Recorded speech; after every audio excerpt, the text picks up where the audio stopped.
Have you ever wondered if that popping or snapping sound from your joints is actually bad? And what can you do about it? In this video, I want to give you some clear explanations on what's creating these sounds. A quick little thing about joint popping and snapping. The reason why it's so prevalent in my life is because I took an antibiotic called the fluoroquinolone, and it's added some unnecessary side effects, especially in my joints and tendons, which created some of these popping and snapping sounds. So in this video, I really want to enlighten you on some of the things that have really helped me. But you're going to want to stick around to the end of the video because the top 2 things that have helped me tremendously may be able to help you too.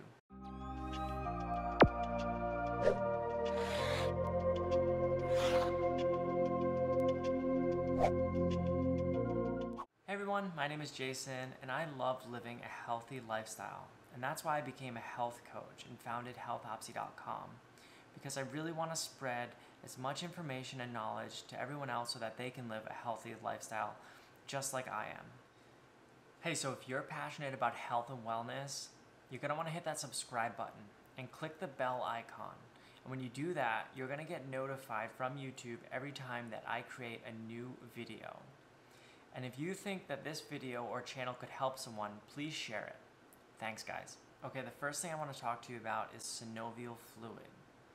Now, I know that's a word you may have never heard before in your entire life, and neither did I, until my joints started to sound like Rice Krispie treats and they were snap, crackling, and popping, and I just could not figure out what it was coming from. And the first thing that I found out about was synovial fluid. Now, synovial fluid is basically this egg yolk-like substance in between your joints.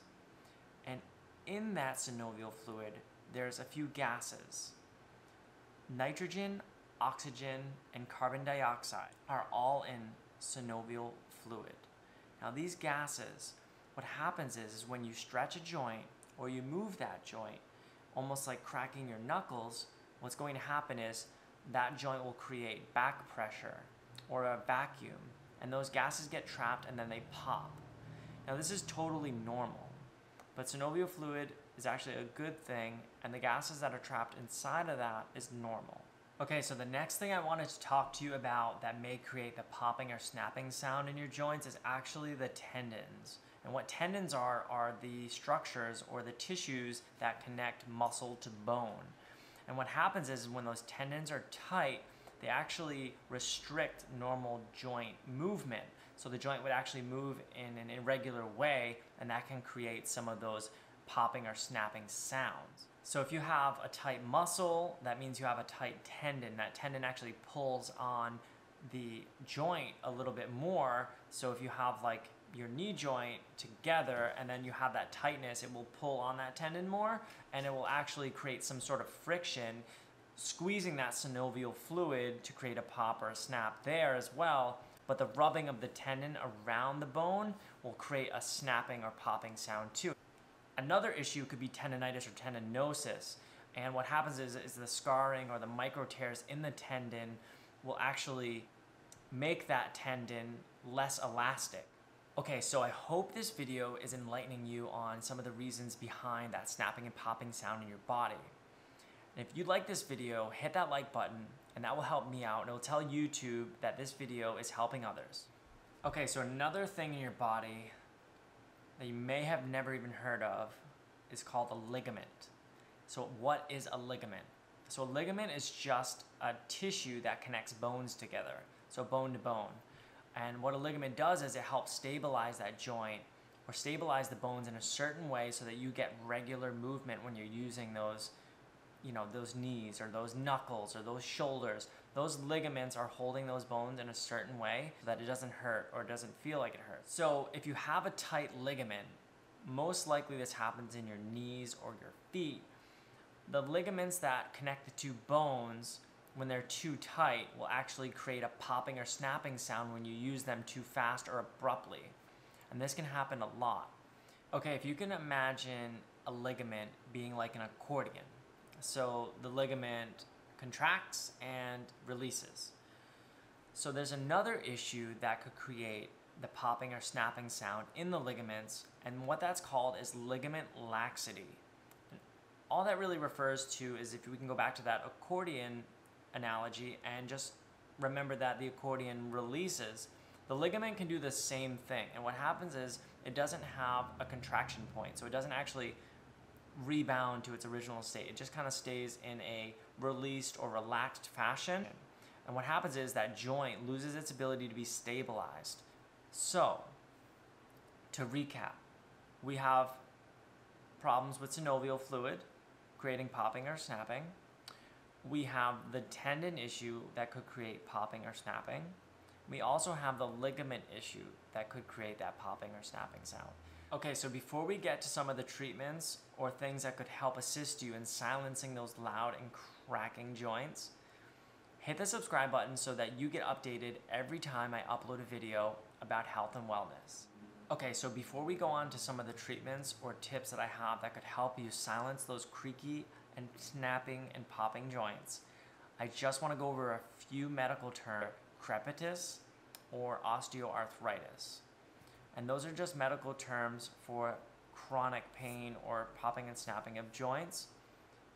You may not have it. It may just be something simple as the synovial fluid popping, but it's something I wanted to at least let you guys know that those are the medical terms that they're using right now.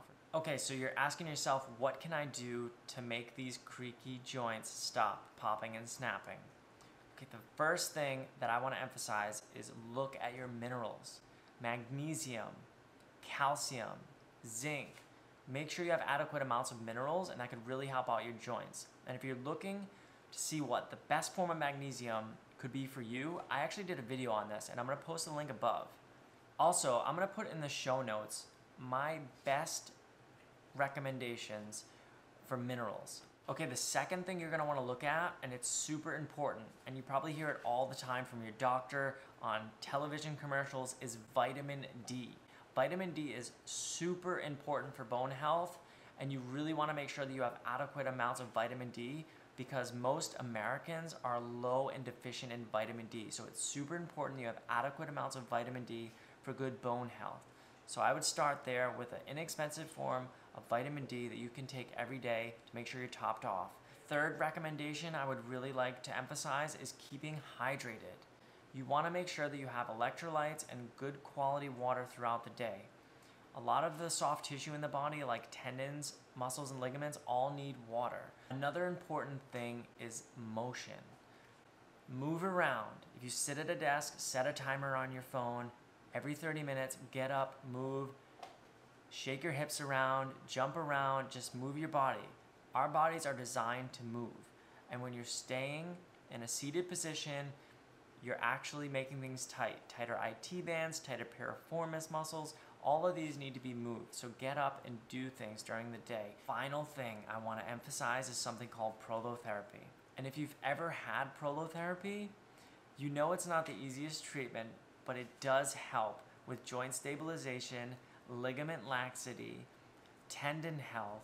I myself have had prolotherapy numerous times, and what prolotherapy is it's basically just a needle injected around a joint or a tendon with sugar water, dextrose. If you can believe that or not, what happens is it creates a localized injury to the area, and that signals your stem cells to start healing the tissues around that joint. So that problem of ligament laxity or tendon tears could be assisted and healed by prolotherapy. Now, if you could comment below and let me know if you think it's synovial fluid, you think it's your ligaments, your tendons. Have you tried prolotherapy? Are you taking some of these supplements? I would love to know. Definitely comment below and let me know if you've had any of these treatments or taken any of these supplements and it has helped you. Also, don't forget to subscribe. And if you want to learn more about my blog on healthopsy.com and my coaching programs, I put a wealth of information there every week. Keep you updated on everything that I'm doing to biohack my health. Thanks for watching, guys. Stay well.